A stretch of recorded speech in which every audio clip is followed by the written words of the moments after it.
Hi dears, welcome back. ഇന്ന് അമൃതം പൊടി വെച്ചിട്ട് ഉണ്ടാക്കിയെടുക്കാൻ പറ്റിയ ഒരു അടിപൊളി കേക്കിൻ്റെ റെസിപ്പിയാണ് പരിചയപ്പെടുത്തുന്നത്. അപ്പോൾ ഒരുവിധം കുട്ടികൾക്കൊന്നും അമൃതം പൊടിയുടെ ടേസ്റ്റ് ഇഷ്ടമുണ്ടാവില്ല. പക്ഷേ ഈ ഒരു രീതിയിൽ ഉണ്ടാക്കിയെടുക്കുമ്പോൾ അമൃതം പൊടിയുടെ ആ ഒരു കുത്തുന്ന ടേസ്റ്റൊന്നും ഇതിന് വരികയില്ല. കുട്ടികൾക്കും വലിയവർക്കൊക്കെ തീർച്ചയായിട്ടും ഇഷ്ടമാവുകയും ചെയ്യും. പിന്നെ ഈ ഒരു കേക്കിന് സാധാരണ നമ്മുടെ വനില കേക്കിൻ്റെ ഒക്കെ ഒരു ഫ്ലേവർ തന്നെയാണ് വരുന്നതും. അപ്പോൾ നല്ല സോഫ്റ്റും നല്ല സ്പഞ്ചി ആയിട്ടുള്ള ഈ ഒരു കേക്ക് ഉണ്ടാക്കിയെടുക്കാൻ വേണ്ടിയിട്ട് ഓവനും ബീറ്ററും അതുപോലെ തന്നെ ബേക്കിംഗ് സോഡയൊന്നും ഇല്ലാതെയും നമുക്ക് ഉണ്ടാക്കിയെടുക്കാം. അപ്പോൾ എങ്ങനെയാണ് ഈ ഒരു കേക്ക് ഉണ്ടാക്കുന്നത് നോക്കാം. അപ്പോൾ ഈ ഒരു കേക്ക് ഉണ്ടാക്കിയെടുക്കാൻ വേണ്ടിയിട്ട് ആദ്യം തന്നെ ഒരു കപ്പ് നിറയെ അമൃതം പൊടി എടുത്തിട്ടുണ്ട്. അപ്പോൾ അമൃതം പൊടി എന്ന് പറയുന്നത് ഇതുപോലെ അംഗനവാടി വഴി കിട്ടുന്ന 6 മാസം മുതൽ 3 വയസ്സ് വരെയുള്ള കുട്ടികൾക്ക് കിട്ടുന്ന ഒരു ന്യൂട്രിമിക്സ് പൗഡറാണ്. അപ്പോൾ അറിയാത്തവർക്ക് വേണ്ടിയിട്ട് കാണിക്കുകയാണ്. ഇനി ഇതൊരു അരിപ്പയിലേക്ക് ഇട്ട് കൊടുക്കാം. എന്നിട്ട് ഇതിലേക്ക് 1/2 ടീസ്പൂൺ ബേക്കിംഗ് പൗഡറും ഒരു 1/4 ടീസ്പൂൺ ഉപ്പും കൂടെ ചേർത്തിട്ട് നന്നായിട്ടൊന്ന് തരിച്ചെടുക്കണം. അപ്പോൾ ബേക്കിംഗ് പൗഡർ ഓപ്ഷനിലാണ്, നിർബന്ധമൊന്നുമില്ല. നന്നായിട്ട് പൊങ്ങിയിട്ട് നല്ലൊരു സ്ട്രക്ചർ കിട്ടാൻ വേണ്ടിയിട്ട് മാത്രമാണ് ചേർത്ത് കൊടുത്തിട്ടുള്ളത്. അപ്പോൾ ചേർത്തിട്ടില്ലെങ്കിലും കുഴപ്പമൊന്നുമില്ല. എന്നിട്ട് ഇതൊരു സ്പൂണോ അല്ലെങ്കിൽ ഒരു ഹാൻഡ് വിസ്കോ വെച്ചിട്ട് നന്നായിട്ടൊന്ന് മിക്സാക്കി എടുക്കണം. അപ്പോൾ ബേക്കിംഗ് പൗഡർ ചേർത്ത കാരണം ബേക്കിംഗ് പൗഡറൊക്കെ എല്ലാ ഭാഗത്തുനിന്ന് മിക്സായി കിട്ടാൻ വേണ്ടിയിട്ടാണ് ഇങ്ങനെ ചെയ്യുന്നത്. ഇനി ഇതൊരു ഭാഗത്തേക്ക് മാറ്റി വെക്കാം. എന്നിട്ടൊരു ബൗളെടുത്ത് അതിലേക്ക് 3 കോഴിമുട്ട പൊട്ടിച്ചൊഴിക്കാം. എന്നിട്ട് അതിലേക്ക് 1 ടീസ്പൂൺ വനില എസൻസ് കൂടെ ചേർത്തിട്ട് നന്നായിട്ടൊന്ന് ബീറ്റ് ചെയ്തെടുക്കണം. അപ്പോൾ നിങ്ങളുടെ കയ്യിൽ ബീറ്റർ ഇല്ലയെന്നുണ്ടെങ്കിൽ മിക്സിയിൽ അടിച്ചെടുത്താലും മതി. ആ ഒരു സമയത്ത് മിക്സി നന്നായിട്ട് കഴുകി തുടച്ചെടുത്തതിന് ശേഷം മാത്രം അടിച്ചെടുക്കാം. അതുപോലെ തന്നെ എടുക്കുന്ന ഈ ഒരു ബൗളും നന്നായിട്ട് തുടച്ച് വെള്ളത്തിൻ്റെ അംശമൊന്നും ഇല്ലയെന്ന് ഉറപ്പ് വരുത്തണം. എന്നിട്ട് മാത്രം ഇതുപോലെ അടിച്ചെടുത്താൽ മതി. പിന്നെ വനില എസൻസിന് പകരം വേണമെന്നുണ്ടെങ്കിൽ ഏലക്കാപ്പൊടി ചേർത്ത് കൊടുത്താലും മതി. മുട്ട കളറൊക്കെ ഒന്ന് മാറിയിട്ട് നന്നായിട്ട് പതഞ്ഞ് കിട്ടിയാൽ അതിലേക്ക് 1/2 കപ്പ് പഞ്ചസാര കുറേശ്ശെയായിട്ട് ഇട്ടിട്ട് നന്നായിട്ടൊന്ന് അടിച്ചെടുക്കാം. അപ്പോൾ പൊടിക്കാത്ത പഞ്ചസാരയാണ് കേട്ടോ ഞാൻ എടുത്തിട്ടുള്ളത്.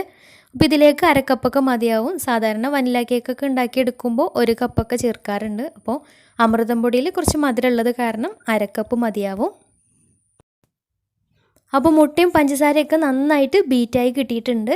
ഇനി ഇതിലേക്ക് നേരത്തെ തരിച്ച് മാറ്റി വെച്ചിട്ടുണ്ടായിരുന്ന അമൃതം പൊടി ചേർത്ത് കൊടുക്കാം. അപ്പോൾ ഇതിലേക്ക് അമൃതം പൊടി കുറച്ചായിട്ട് ചേർത്തിട്ട് ഒന്ന് ഫോൾഡ് ചെയ്തെടുക്കാം.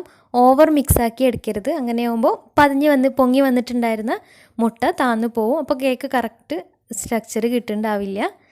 അപ്പോൾ ഇതുപോലെ ഒരു ഹാൻഡ് വിസ്കോ അല്ലെങ്കിൽ ഒരു സ്പൂണോ അല്ലെങ്കിൽ ഒരു സ്പാച്ചിലോ വെച്ചിട്ട് ഇതുപോലെ ഒന്ന് ഫോൾഡ് ചെയ്തെടുക്കാം. പതുക്കെ ഫോൾഡ് ചെയ്തെടുത്താൽ മതി. പിന്നെ ഇതുപോലെ മിക്സാക്കി എടുക്കുമ്പോൾ ഒരേ ഡയറക്ഷനിൽ മിക്സാക്കി എടുക്കാനും ശ്രദ്ധിക്കുക.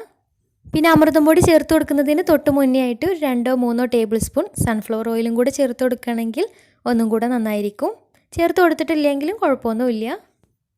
ഇനി ഒരു കുക്കറോ അല്ലെങ്കിൽ ഒരു സോസ് പാനോ സ്റ്റൗവിൽ വെച്ചിട്ട് ഒന്ന് ചൂടായി വരുമ്പോൾ അതിലേക്ക് 1 ടേബിൾ സ്പൂൺ ഓയിൽ ഒഴിച്ചു കൊടുക്കാം. ഓയിൽ കൂടി പോവണ്ട.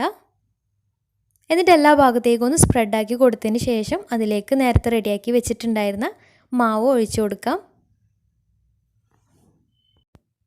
ഇനി ഇത് അടച്ച് വെച്ച് ഒരു ലോ ഫ്ലെയിമിൽ ഒരു 30 മിനിറ്റ് വേവിച്ചെടുക്കാം. പിന്നെ ഈ ഒരു സമയത്ത് താഴ്ഭാഗത്ത് ഒരു അലൂമിനിയത്തിൻ്റെ എന്തെങ്കിലും ഒരു പാത്രം അല്ലെങ്കിൽ പഴയ നോൺ സ്റ്റിക്കിൻ്റെ പാൻ ഉണ്ടെങ്കിൽ അതോ വെച്ച് കൊടുക്കുക. അങ്ങനെയാകുമ്പോൾ അടി കരിഞ്ഞ് പോവില്ല. അപ്പോൾ എനിക്കൊരു 30 മിനിറ്റ് ആയപ്പോൾ തന്നെ കറക്റ്റ് കുക്കായി കിട്ടിയിട്ടുണ്ടായിരുന്നു. ഇതുപോലെ കുത്തി നോക്കുമ്പോൾ അതിൽ പറ്റി പിടിക്കുന്നൊന്നുമില്ല. കറക്റ്റായിട്ട് തന്നെ വെന്ത് കിട്ടിയിട്ടുണ്ട്. അപ്പോൾ എല്ലാവർക്കും ഇതുപോലെ 30 മിനിറ്റ് മതിയാവുമോ എന്നറിയില്ല. നിങ്ങൾ എടുക്കുന്ന പാത്രത്തിനനുസരിച്ച് ടൈമിലും വ്യത്യാസം ഉണ്ടാവും. അപ്പോൾ അതൊന്ന് ശ്രദ്ധിക്കുക. അതുപോലെ തന്നെ കുക്കറിൽ വേവിച്ചെടുക്കുമ്പോൾ സോസ് പാനിൽ ഒഴിച്ചിട്ടുള്ള പോലെ തന്നെ മാവ് ഒഴിച്ചതിന് ശേഷം വിസിൽ ഒഴിവാക്കിയിട്ട് അടച്ച് വെച്ച് ലോ ഫ്ലെയിമിൽ വേവിച്ചെടുത്താലും മതി. ഒരുപാട് പേര് ചോദിച്ചിട്ടുണ്ടായിരുന്നു കേട്ടോ എങ്ങനെയാണ് കുക്കറിൽ വേവിച്ചെടുക്കാമെന്ന്. അതുകൊണ്ട് കാണിച്ചു എന്ന് മാത്രം. അപ്പോൾ നല്ല സോഫ്റ്റ് ആയിട്ടുള്ള നല്ല പെർഫെക്റ്റ് ആയിട്ടുള്ള വനില കേക്ക് നമുക്ക് അമൃതം പൊടി വെച്ചിട്ടും ഉണ്ടാക്കിയെടുക്കാവുന്നതേ ഉള്ളൂ.